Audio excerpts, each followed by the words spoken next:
Buenas tardes. Comienza la grabación de la sesión del sábado pasado, pendiente, y justo estábamos revisando las sentencias de la Corte Interamericana de Derechos Humanos. Habíamos revisado la sesión anterior el caso Cabrera García y Montiel Flores, que se trata de los señores que están en su comunidad, afuera de su casa platicando.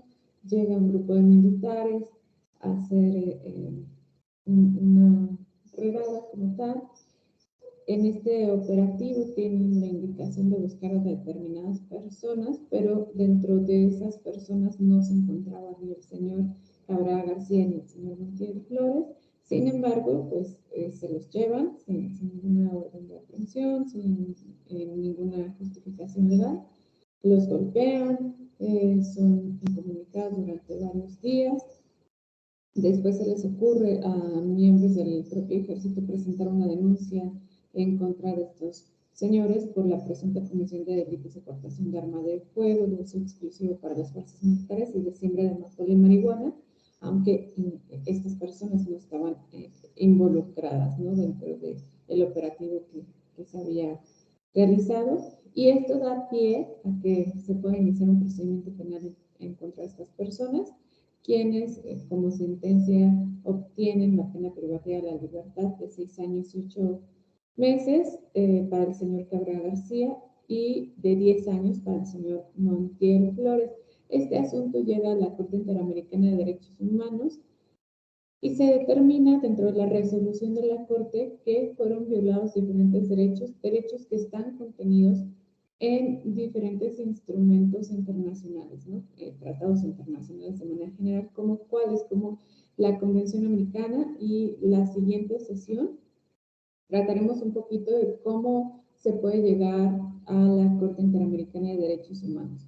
En esta sesión veremos nada más como esta sentencia de referencia, pero la siguiente vamos a revisar que a través de la Comisión Interamericana de Derechos Humanos, que es un símil a lo que son las comisiones de derechos humanos en nuestro país, tanto la nacional como las locales, pero está a nivel internacional, se pueden realizar quejas o denuncias o peticiones respecto de violación de derechos humanos, pero por parte del Estado mexicano, ¿vale? Cuando el Estado mexicano no cumplió con alguno de los convenios, como es la Convención Americana, o alguno de los tratados internacionales, como puede ser la Convención contra la Tortura y otros tratos o penas crueles, inhumanos o degradantes que deriva de la ONU, o la Convención Interamericana para Prevenir y Sancionar la Tortura. México forma parte de estos tratados internacionales. Cuando se considera que México ha violado alguno de estos,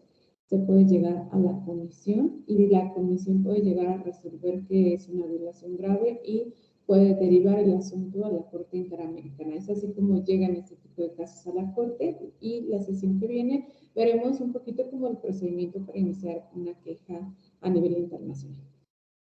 Dentro de los derechos que se consideraron violados por parte de la Convención Americana, porque decimos México viola estos derechos porque forma parte de esa convención, encontramos el artículo primero, que es la obligación de respetar los derechos, también el deber de adoptar disposiciones de derecho interno, es decir, México no está legislando para evitar que haya ese tipo de violaciones.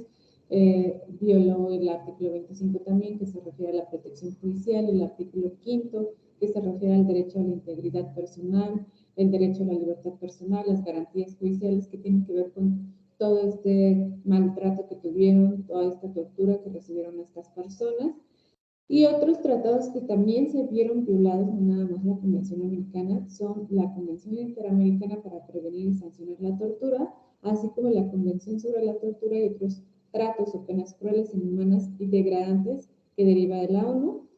Y dentro de esta misma resolución se estableció, se concluyó que el Estado mexicano incumplió con las obligaciones contenidas en el artículo 2, en el artículo 8, el 25 de la Convención Americana, al extender la competencia del fuero castrense a delitos que no tienen estricta relación con la disciplina militar o con bienes jurídicos propios del ámbito castrense. ¿Esto qué significa? Que la materia militar debe estar siempre muy acotada, muy limitada. puedes aplicar la materia militar única y exclusivamente a quienes forman parte de la milicia. Si soy un ciudadano común y corriente, no pertenezco a las Fuerzas Armadas, no soy militar como tal, no se me puede aplicar esa jurisdicción, ¿ok? En este caso vemos que quienes detienen a estas personas son militares y no tendrían por qué haberlo hecho, ¿no? No tienen facultades para hacerlo. En ese mismo caso se establece que hay obligaciones muy específicas derivadas de esta sentencia que el Estado tiene entonces que cumplir, ¿vale? Una vez que se emite la sentencia, dice, ok, violaste esto, pero para reparar todos esos derechos que violaste, debes de cumplir con estas obligaciones que yo te voy a imponer. Dentro de esas obligaciones encontramos que el Estado mexicano debe de adoptar las reformas legislativas pertinentes para compatibilizar el artículo 57 del Código de Justicia Militar con los estándares internacionales en la materia y la Convención Americana sobre Derechos Humanos, así como adoptar las reformas legislativas pertinentes para permitir que las personas que se ven afectadas por la intervención del foro militar cuenten con un recurso efectivo para impugnar su competencia. ¿A qué se refiere esto? De manera general, si te aplican la competencia militar y dicen, esto es fuero militar, debería de existir una forma en la que a través de otros tribunales que no sean los propios tribunales militares, los ciudadanos pudiéramos impugnar y decir, no, esto no es competencia militar porque yo no soy militar. Se me tiene que aplicar la legislación común, ¿no? La que se le aplica a cualquier ciudadano. Y en ese momento México no contaba con esas disposiciones. Además, el Estado mexicano debe continuar implementando programas y cursos permanentes de capacitación sobre investigación diligente de los casos de tratos crueles, inhumanos o degradantes y tortura, así como fortalecer las capacidades institucionales del Estado mediante la capacitación de funcionarios de las Fuerzas Armadas sobre los principios y normas de protección de los derechos humanos y sobre los límites a los que deben estar sometidos. Es decir, dentro de las obligaciones que México tiene que cumplir está la parte de la capacitación, ¿no? En el artículo primero constitucional se establece que hay obligaciones muy específicas para las autoridades mexicanas y esas obligaciones implican la promoción de los derechos humanos, el respeto de los derechos humanos, la protección de los derechos humanos, la garantización de los derechos humanos.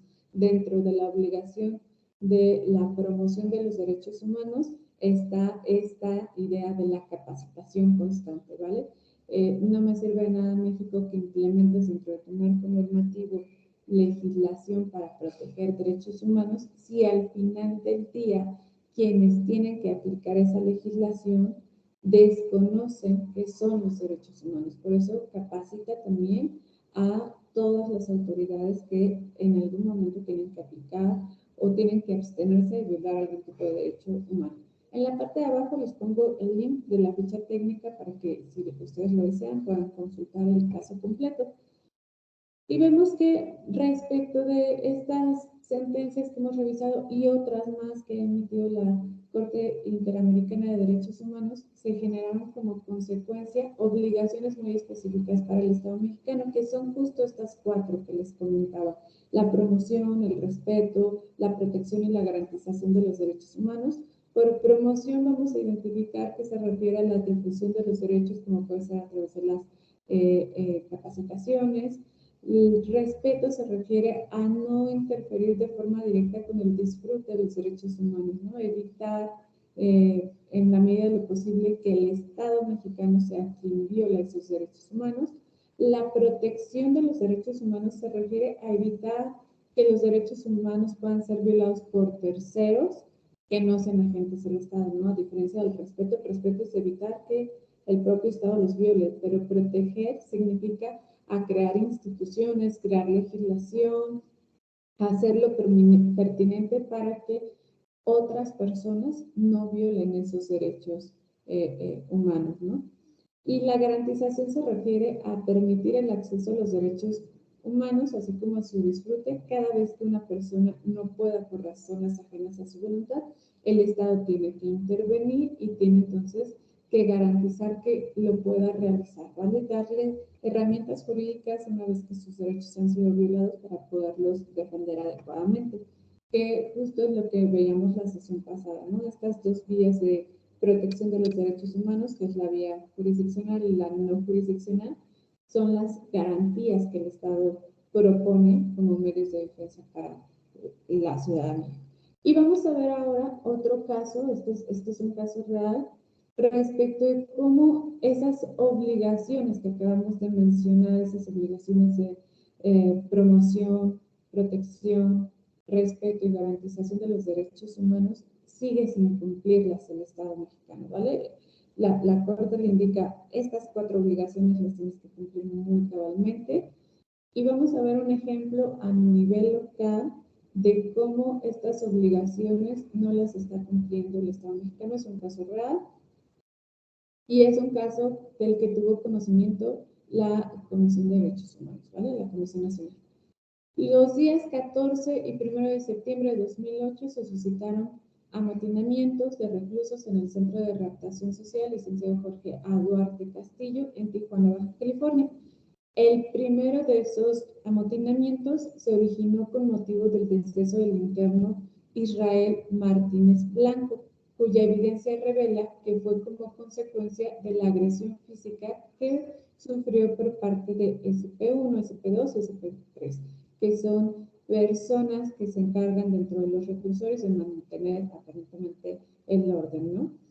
Y esto ocasiona que la población penitenciaria realice actos de protesta, ¿no? Están inconformes porque no encuentran algún medio de protección de sus derechos, consideran que es injusto que el interno haya perdido la vida a consecuencia de la agresión de estos elementos de seguridad, ¿no? Como tal, y realizan actos de protesta. Como consecuencia de estos actos de protesta, pues vamos a ver que tienen algún tipo de reprimenda, ¿vale?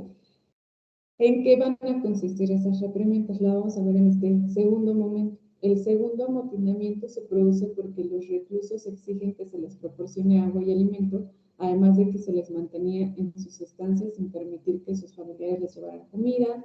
Y esto propició que, en primer lugar, en el área de mujeres, las internas empezaban a manifestarse con gritos, golpeando las rejas, arrancando lavabos de sus estancias, subiendo a la azotea.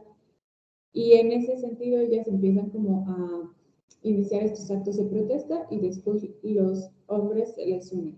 Este segundo amotinamiento sucede porque, como consecuencia del primero, se decidió que el castigo por haber hecho protesta por la muerte de este interno iba a ser el dejarlos encerrados en sus estancias sin permitirles visitas de familiares y además, pues las condiciones en las que estaban en estos lugares eran indignas, ¿no? No tenían agua, no tenían alimentos. Con el fin de restablecer el orden, porque se les sale de las manos a las propias autoridades penitenciarias, solicitan el apoyo de distintas corporaciones, como lo es o lo era en ese entonces la Policía Federal Preventiva, el personal de la Secretaría de Seguridad Pública del Estado de Baja California y la Policía Municipal de Tijuana. Una vez que aparentemente las autoridades controlan esto que está sucediendo y restauran el orden en el establecimiento penitenciario, se hace como el recuento de los daños y se encuentra que a partir de poner el orden, ¿no? Se estableció que hubo 23 fallecimientos, ¿vale? Otros 23 internos, y la primera protesta fue porque había una persona muerta, pues ahora hay 23 internos muertos, ¿vale? La gran mayoría por lesiones que fueron producidas tanto por proyectiles de arma de fuego como por otro tipo de lesiones. Y además, pues existen otros reclusos que fueron lesionados. En esta trifulca, pues tenemos participación tanto de las autoridades como agresores, como de los propios internos. Entre los propios internos también hubo agresiones y la consecuencia es esto, ¿no? 23 internos fallecidos y otros tantos que resultaron lesionados. Por lo anterior, el 10 de julio de 2009, la Comisión Nacional de Derechos Humanos analiza, se pone en conocimiento de estos casos y como consecuencia dirige una recomendación que es la recomendación 43-2009.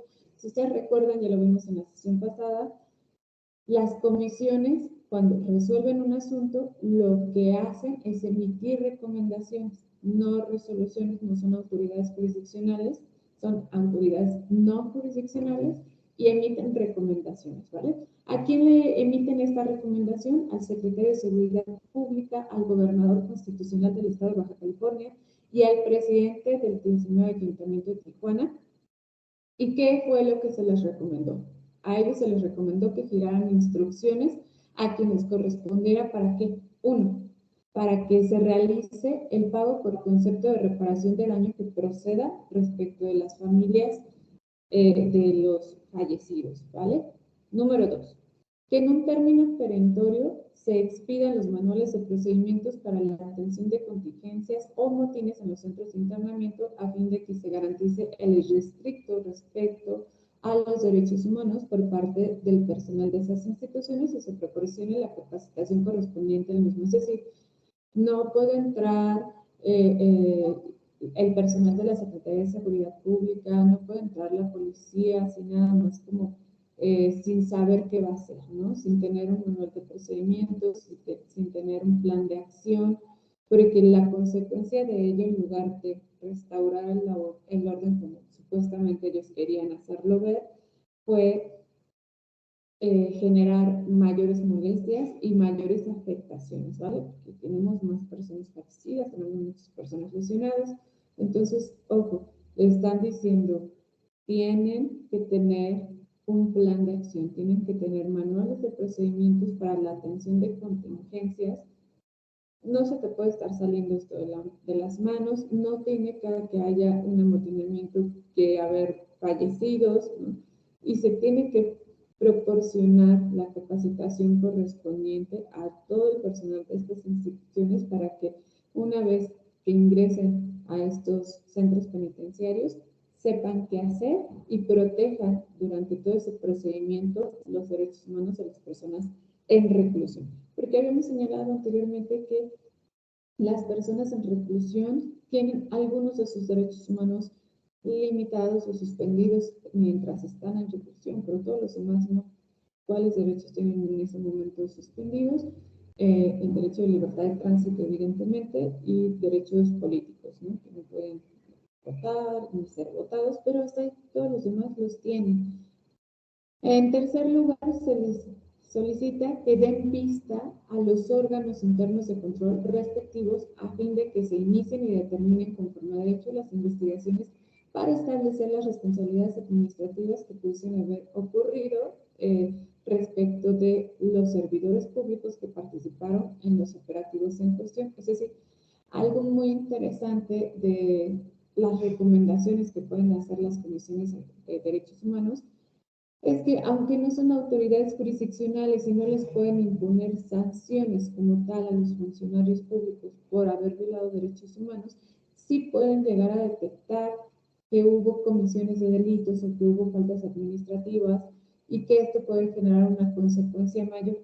Por lo tanto, dice, ojo, no actuaron conforme a las facultades que tienen estas autoridades establecidas en sus propias legislaciones internas.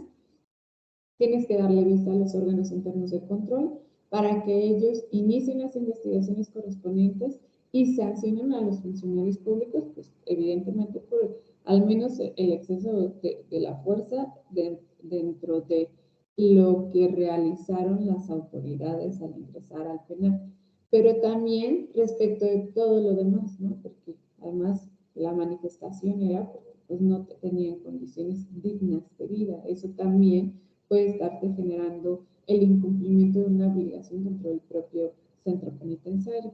Asimismo, al mencionado secretario se le recomendó que diera vista al Ministerio Público. Les decía, no solamente puede ser que hayan cometido algún tipo de infracción administrativa, sino también en materia penal algún delito.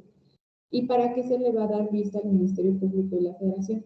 para que se inicie una averiguación previa en cuanto a la participación que tuvieron los elementos de la entonces Policía Federal Preventiva en los hechos escritos, porque las personas que fallecieron por proyectil de arma de fuego. ¿Quiénes traían las armas de fuego? Los policías, ¿vale?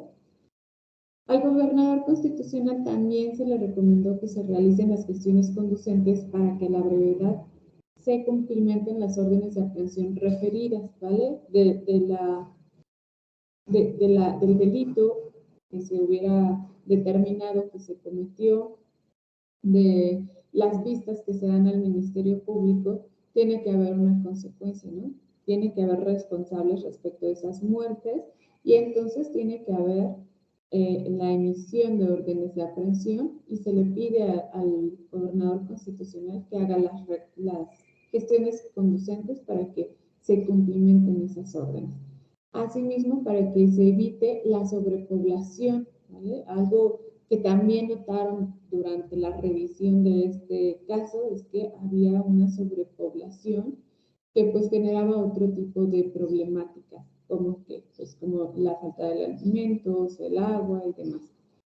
A su vez, se estableció que debía cumplir con lo dispuesto con el artículo 32 de la Ley de Ejecución de Sanciones y Medidas de Seguridad para el Estado de Baja California, que establece que en los locales destinados al alojamiento y al trabajo de los internos deberán satisfacer las exigencias mínimas de seguridad, espacio e higiene, y se ordena a quien corresponde que se designe personal de seguridad y custodia suficiente para cubrir las necesidades de dicho establecimiento. Es decir, les tienes que dar lo mínimo de trato digno, ¿vale? Todas las personas tenemos derechos humanos porque tenemos dignidad humana.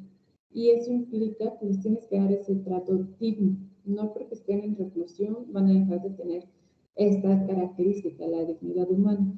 Y además, se pide que tengan el personal suficiente. No es posible que cada que tengas un amotinamiento estés solicitando la intervención de la fuerza pública. Aquí abajo igual les dejo el link donde pueden consultar completa la recomendación y continuamos. Los hechos que estamos describiendo en esta recomendación llevaron a concluir que se vulneraron los derechos a la integridad y a la seguridad personal, a la vida, a la legalidad y a la seguridad jurídica, al trato digno y a la reinserción social en agravio de los internos, ¿ok?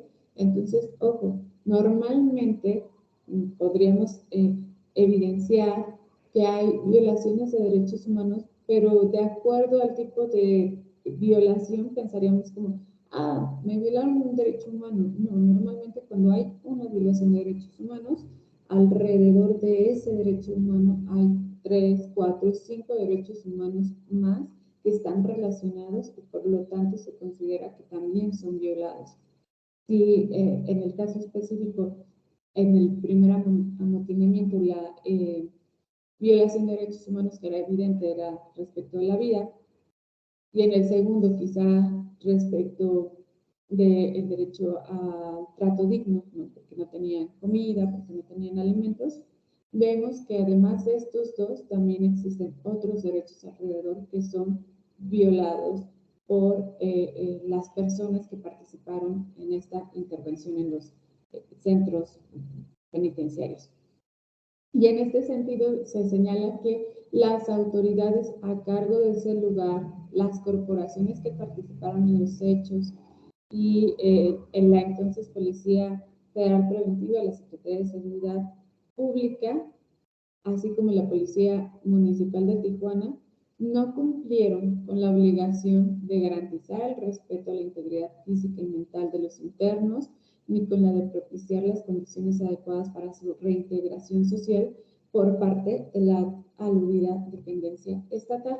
Entonces, ojo, de acuerdo con este caso, vamos a ver cómo las obligaciones que estableció la Corte Interamericana de Derechos Humanos a México respecto de la promoción, protección, respeto y garantización de los derechos humanos no se está dando, ¿no? De nueva cuenta vemos estas obligaciones incumplidas, como que Frente al deceso del interno Israel Márquez Blanco como consecuencia de la agresión física que sufrió por parte de los elementos del Grupo de Reacción Inmediata, la autoridad penitenciaria incumplió con la obligación de respetar los derechos humanos, ¿vale? El respeto implicaba que el Estado iba a abstenerse de ser el agente que viole sus derechos, y el Estado fue, evidentemente, quien violó esos derechos humanos, el derecho a la vida, ¿no? En el caso del segundo amotinamiento derivado de la exigencia de los alimentos y del agua, la autoridad penitenciaria incumplió con la obligación de garantizar los derechos humanos. Si ellos no tenían acceso a esos derechos, el Estado tenía que buscar los medios para otorgarles o repararles esos derechos a los que no tenían acceso, ¿vale? Entonces vemos cómo se incumple la obligación de la garantización de los derechos humanos. En tercer lugar, tenemos que, respecto de los reclusos que resultaron lesionados por otros reclusos, porque les decía en la tripulca de pronto era todos contra todos, ¿no? También eran internos contra propios internos. En ese sentido, se señala que la autoridad penitenciaria incumplió con la obligación de proteger los derechos humanos, ¿no? La protección se refiere a que voy a proteger que estos derechos no sean violados por terceros, y están viendo que hay agresiones entre los propios reclusos y no intervienen, no hacen nada, ¿vale? Sobre las recomendaciones emitidas por la Comisión Nacional de Derechos Humanos sobre el caso, en específico por lo que hace a la capacitación, ¿no? Que les dice, oye, tienes que tener manuales, tienes que tener a tu personal capacitado. En este sentido, decimos que incumplen también con la obligación de la promoción de los derechos humanos, ¿no? Yo ya me di cuenta que tu personal no está capacitado, por lo tanto, te tengo que pedir que cumplas con esta obligación de promoción de los derechos humanos. Es así como vemos que, de nueva cuenta, se llega a la conclusión de que el Estado mexicano viola constantemente derechos humanos. Y esta violación constante de derechos humanos nos va a generar que se cambie o se modifique, en primer lugar, nuestro sistema penitenciario. Ahorita vamos a ver cómo hubo diferentes tipos de reformas a la Constitución, a nuestro sistema penal, para tratar un poco de aminorar esas violaciones de derechos humanos que se dan en mayor medida en materia penal que en otras materias. Por eso es que en este momento necesitamos saber qué es el sistema penitenciario. Y decimos que es el conjunto de disposiciones constitucionales, porque primero vamos a encontrar que todo el marco legal alrededor del sistema penal se encuentra en la Constitución. Por eso decimos que son un conjunto de disposiciones constitucionales y legales, porque hay, ya después de la Constitución habrá otras regulaciones que establecen a través de leyes como el Código Penal, la ley de ejecución de sanciones y demás, que van a establecer cómo se implementa el sistema penitenciario. Entonces, son dos cosas, ¿no? Es un conjunto de disposiciones que están establecidas en la Constitución y de disposiciones legales que están establecidas en otros dispositivos legales que no son la Constitución, que forman parte del Estado y que tienen por objeto la ejecución de sanciones penales de privación o restricción de la libertad individual. El artículo 18 constitucional es la piedra angular del moderno derecho penitenciario. Vamos a ver que este artículo es el fundamento constitucional más amplio que le da forma a nuestro sistema penal, y que este mismo artículo ha ido cambiando con el paso del tiempo y se ha ido reformando. Hoy en día, entonces, ¿cómo es que observamos que debe ser ese sistema penal? ¿Cuál es su finalidad? ¿Qué es lo que tiene que generar como consecuencia el hecho de que hayamos señalado que México constantemente viola derechos humanos y que como consecuencia pues se deba modificar el marco legal en materia penal? Tenemos que el 18 de junio de 2008 se reforma, se crea de manera general una reforma muy importante en materia constitucional que va a establecer un cambio respecto de cómo se regía el sistema penal en México, que tenemos un sistema penal inquisitivo, donde pensábamos que todos eran culpables hasta que demostraran ser inocentes, ¿no? Y tratábamos a todas las personas bajo esa lupa, ¿no? Bajo esa idea de yo te voy a estar vigilando, yo voy a estar todo el tiempo pensando que tú hiciste algo indebido, en lugar de hacerlo bajo el principio de presunción de inocencia. Entonces, nuestro sistema además era un sistema escrito, cambia y es un sistema ahora oral. Se modifica también en el sentido de que sea un sistema más rápido, ¿no? Se entiende que hay sobrepoblación en los centros de reclusión, así que se busca formas alternativas de solución de los conflictos, se busca que los procedimientos se puedan llevar en libertad y trata de algún modo de enfocar el trato de las personas que están bajo sospecha de haber cometido algún tipo de delito, trata de que estas personas sean siempre tratadas bajo la luz de los derechos humanos, ¿no? Siempre el respeto de los derechos humanos. Entonces veremos que esta reforma del 18 de junio de 2008, dentro de todo el marco constitucional que reforma también el artículo 18, que les decía, es la piedra angular de nuestro sistema penal mexicano, y modifica la idea de la readaptación social como un fin de la pena y lo cambia por la reinserción social. Es decir, ya no te voy a tratar como un inadaptado social, ¿no? Lo que voy a buscar es darte las herramientas para que te puedas reinsertar de nueva cuenta en la sociedad.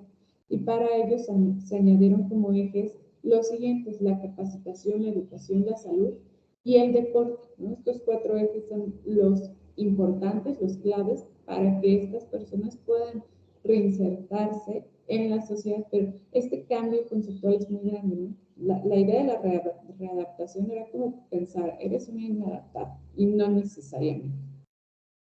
Vamos a ver cómo es que está organizado el sistema penitenciario y encontramos el artículo 18 en su segundo párrafo de la Constitución Federal, que establece que el sistema penitenciario se organizará sobre la base del respeto a los derechos humanos, ¿no? Importantísimo. Lo primero es el respeto a los derechos humanos.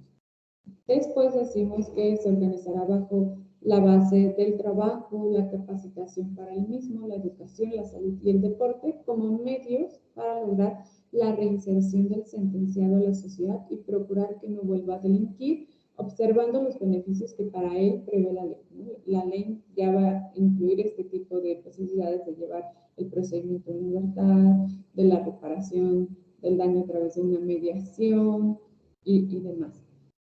Este artículo, en cuanto a esta reforma que estamos señalando del 18 de junio de 2008, también modifica la denominación del delincuente por sentenciado, y aquí hay que ser muy claros.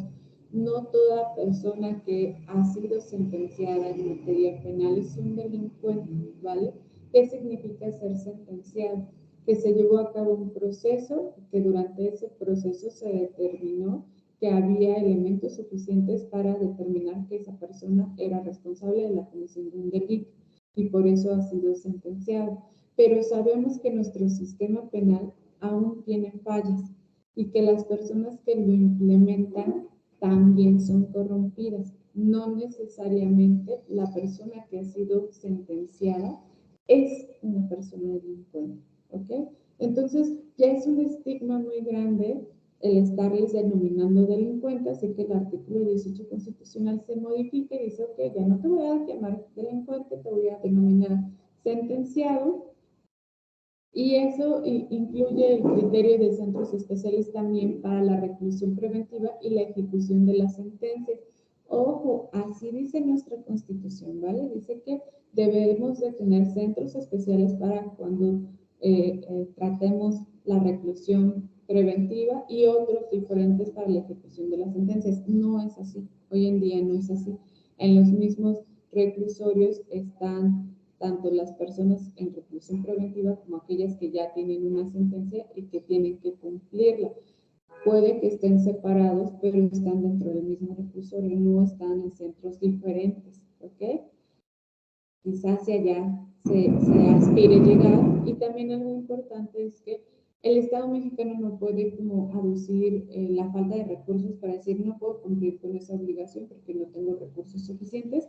Es una obligación que puede ser programada, ¿vale? Que año con año, una vez que se hace la ley de ingresos y el presupuesto de egresos, se puede establecer qué es lo que requiero para año con año poder otorgar un presupuesto mayor que en un determinado plazo de tiempo se pueda llegar a construir centros de verdad separados o especiales para la reclusión preventiva y para la ejecución de sentencias, ¿no? Que no estén en el mismo lugar.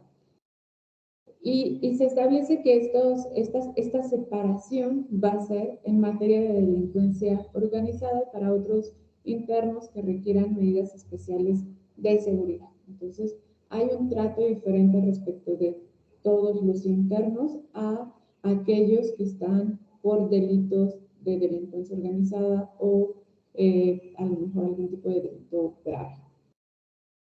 Además, en esta reforma también se estableció, les decía, el proceso penal, que este proceso sea un proceso acusatorio y oral, y modifica no solamente el artículo 18 constitucional, sino también modifica el artículo 21 y establece 4 grandes parámetros, que va a ser la investigación, el ejercicio de la acción penal, la imposición de las penas, y que el Ejecutivo podrá, con la aprobación del Senado en cada caso, reconocer la jurisdicción de la Corte Penal Internacional.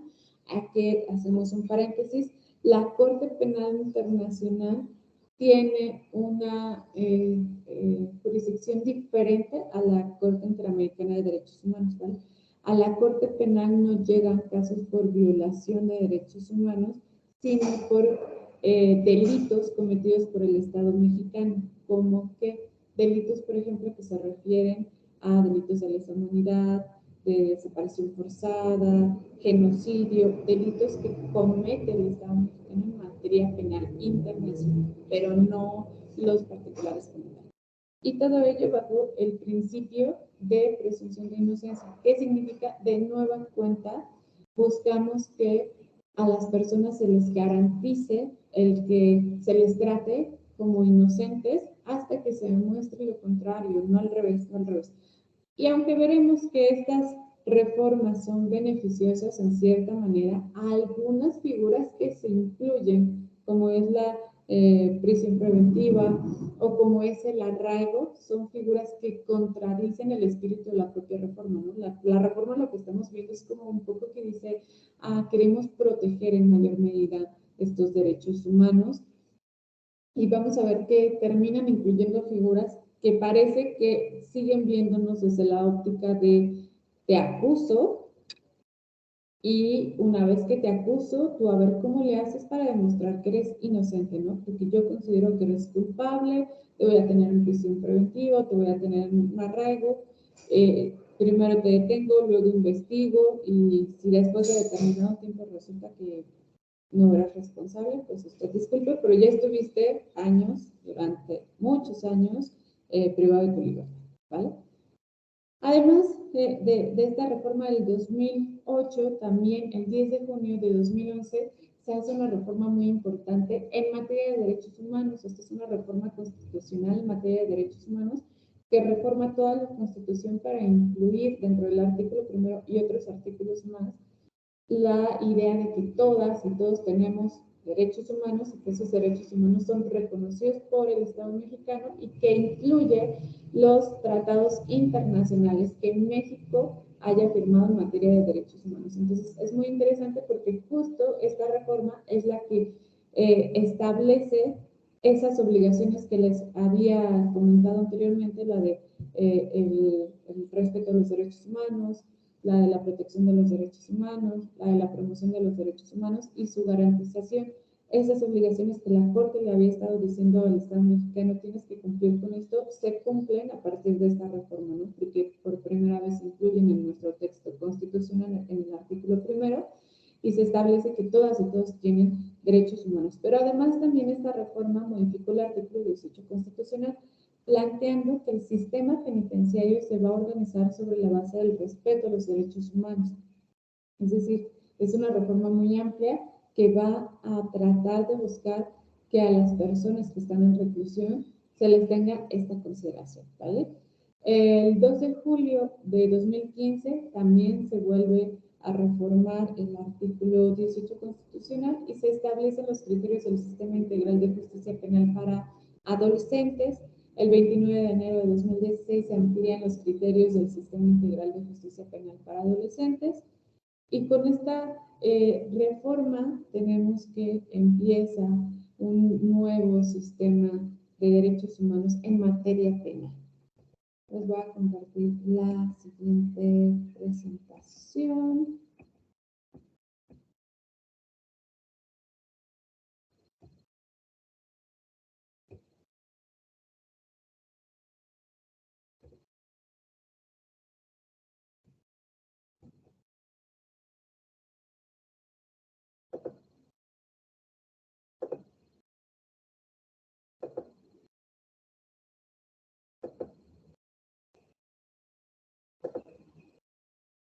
Ok. Bueno, una vez que ya revisamos estos antecedentes de la Corte Interamericana de Derechos Humanos, las obligaciones, como desde a nivel internacional se establecen obligaciones para el Estado mexicano de protección de derechos humanos en relación con personas en reclusión, cómo es que la Comisión Nacional de Derechos Humanos también ha establecido recomendaciones en cuanto a violaciones de derechos humanos para las personas que están en reclusión y cómo estas obligaciones implican el hacer del Estado mexicano y que ese hacer derivó en la modificación de nuestra legislación. Vamos a empezar a revisar los derechos humanos que deben respetarse durante la detención. Vamos a ver la orden de aprehensión, la orden de cateo, prisión preventiva, los plazos de detención.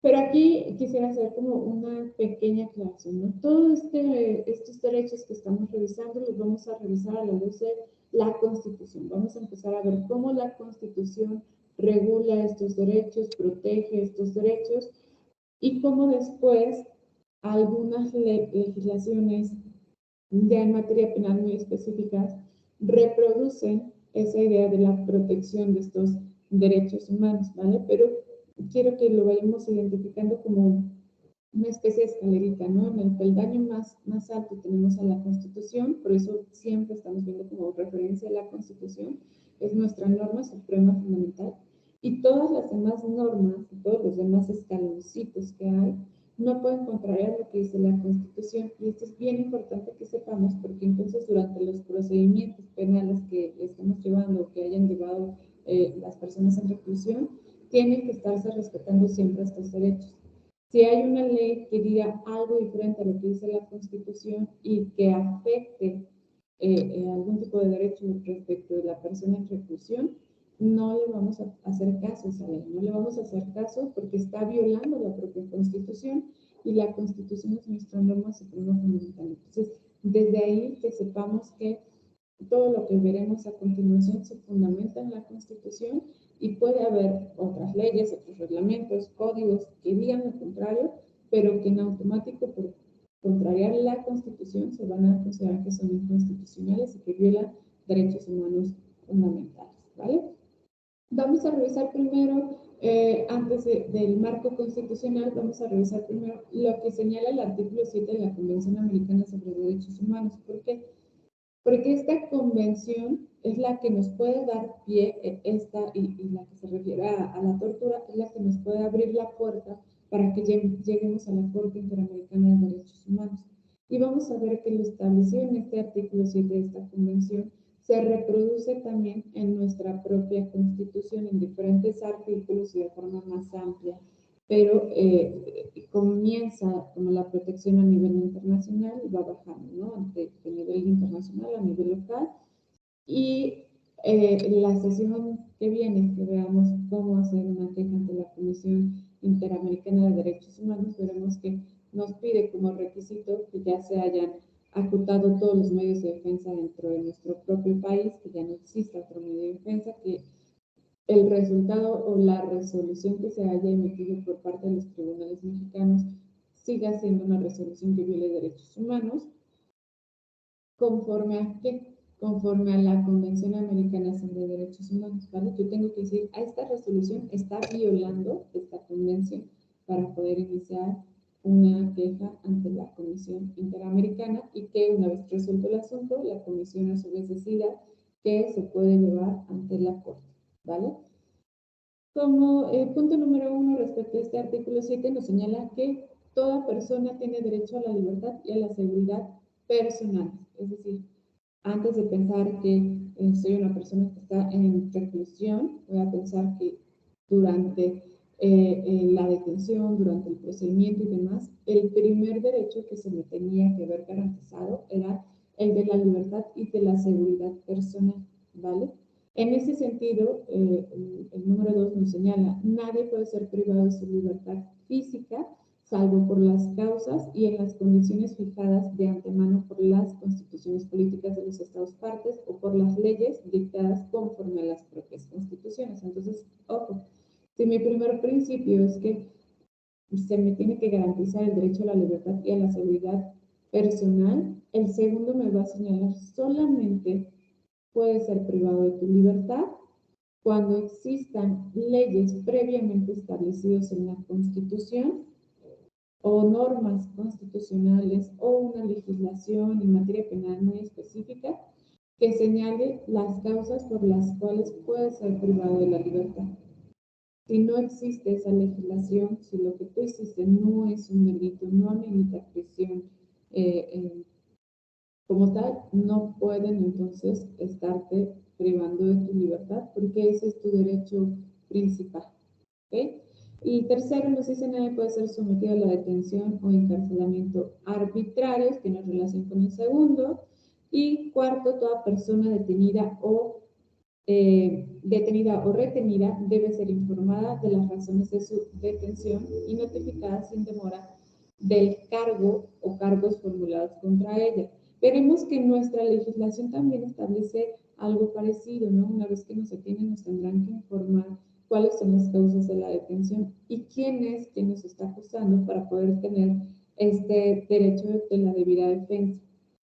Hay ciertos delitos que se consideran como delitos graves por los cuales se puede tener la posibilidad de que quien te acuse de forma anónima y se reserven los datos, lo cual no es tan adecuado porque no tienes la posibilidad de defenderte, ¿no?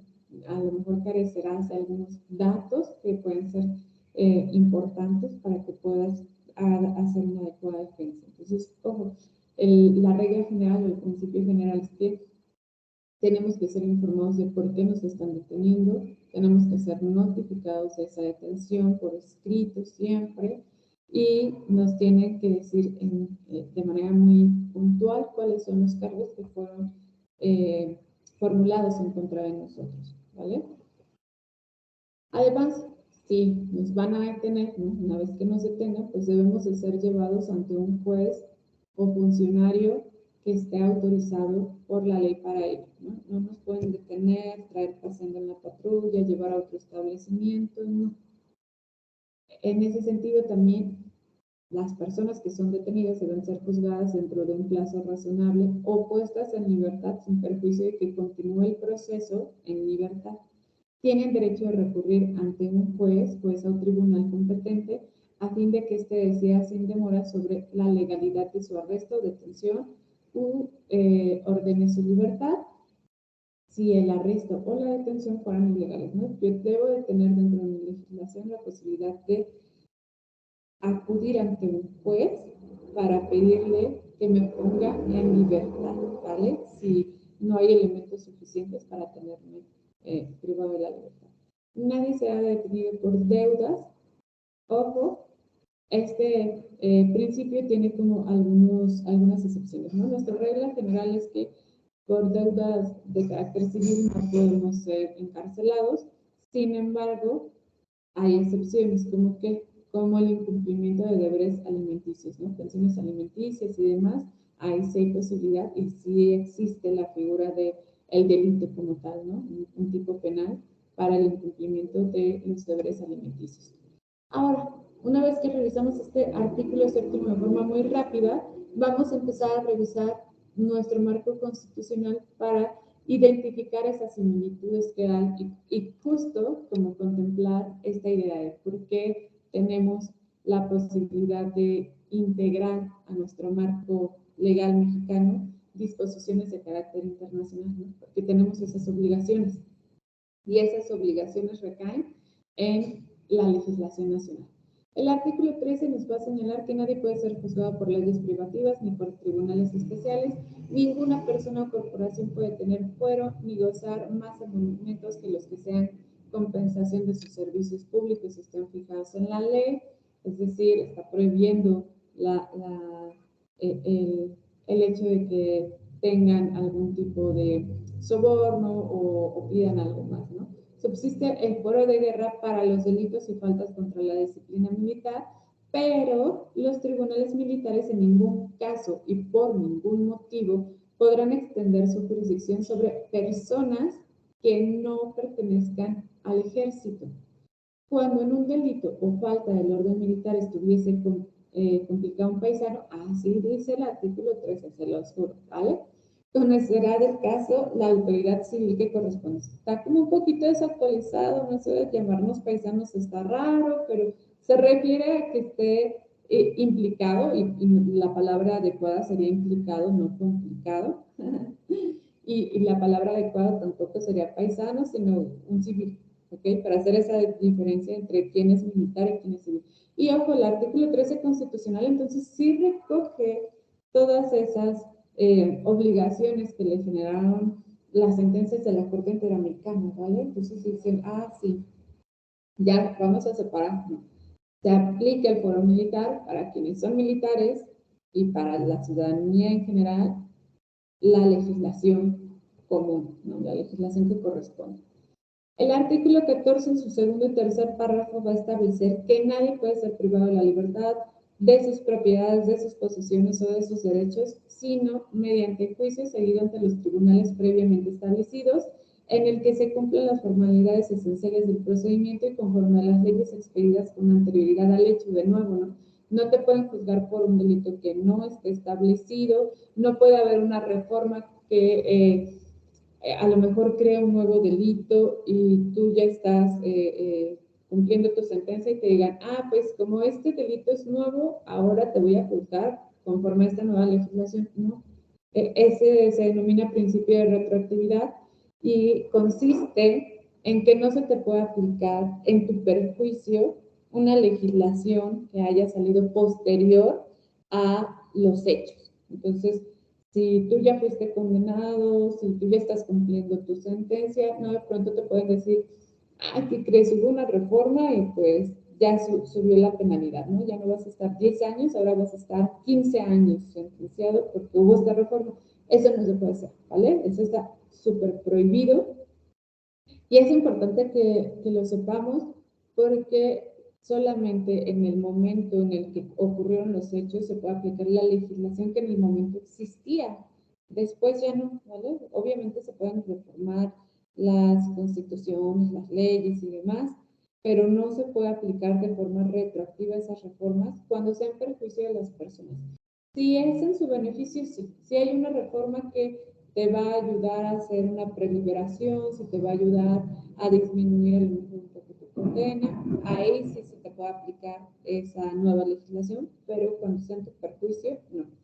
En los juicios del orden criminal queda prohibido imponer por simple analogía y aún por mayoría de razón, pena alguna que no esté decretada por una ley exactamente aplicable al delito de que se trata. En materia penal, la configuración del delito es muy estricta, es como si fuera un cuadrado, ¿ok? Entonces tú no puedes meter ahí un triángulo, tú no puedes meter ahí un círculo, tú no puedes ahí meter un rectángulo, es un cuadrado. Tienes que cumplir con toda la descripción que nosotros en términos jurídicos denominamos tipo penal. ¿Y qué significa tipo penal? La forma en la que está redactado el artículo. Si dice que el robo es el que se realiza de una persona a otra con la intención, ¿no? Digo, estoy como inventando, ¿no? Con la intención de apropiarse de un objeto que no es suyo, quizá el elemento clave es la palabra intención, ¿ok? Oye, yo no tenía intención de quedarme con tu pluma, ¿no? Común que de repente pidamos una pluma prestada y de repente se nos olvide cómo regresarla, pero no necesariamente tuve la intención de quedármela, de apropiarme de ese objeto que no era mío. Entonces, ojo, si no hay la intención, ya no se configura en delito, ¿vale? Hay que ser muy, muy, muy cuidadosos cuando acusen a una persona de algo en específico, que ese tipo penal, que esa descripción que hace el artículo del cual se supone me están acusando, el delito que estoy supuestamente cometiendo, de verdad coincida con la conducta que yo tuve, ¿vale? Si hay algo que no coincide, no se puede. No se puede decir como que esto, como que este delito o como que esta conducta se parece a tal delito, pero no existe un delito con las características de lo que pasó, pero yo digo que se parece a este otro, le voy a aplicar la penalidad de este otro. No se puede, ¿vale? O es o no es. Además, el artículo 16 constitucional señala que nadie puede ser molestado en su persona, familia, domicilio, papeles o posesiones, sino en virtud del mandamiento escrito de la autoridad competente que funde y motive la causa legal del procedimiento. En los juicios y procedimientos seguidos en forma de juicio, en los que se establece como regla la oralidad, y bastará con que se quede la constancia de ellos en cualquier medio que le dé certeza de su contenido y del cumplimiento previsto en este párrafo. Vamos a hacer una pequeñísima pausa nada más eh, analizar analizar adecuadamente este concepto. Quisiera que lo pudieran como revisar un poquito más y hacemos las observaciones pertinentes.